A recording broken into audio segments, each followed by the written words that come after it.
Hello friends, in this tutorial I'm going to show you how to install Metatrader on your Android device. So the first thing you want to do is open the App Store or the Google Play Store if you're on Android, or App Gallery if you're using Huawei, and any other app store of your choice.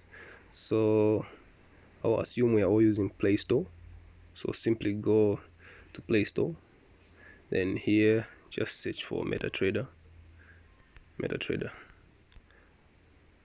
Then you should have the results. Among the results, the first two without the top ads is Metatrader 5 and Metatrader 4. So you can choose the Metatrader which you want to connect to your broker. For now, let's use Metatrader 5. You should see the install button just right below the title and the icon. To install Metatrader, just click on install.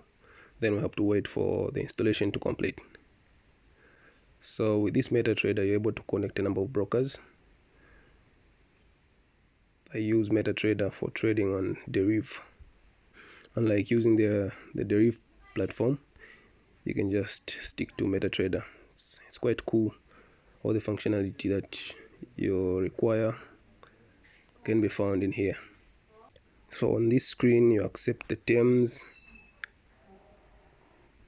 and a demo account will quickly be created for you. So this demo account is on Metacoats. It has got Forex pairs.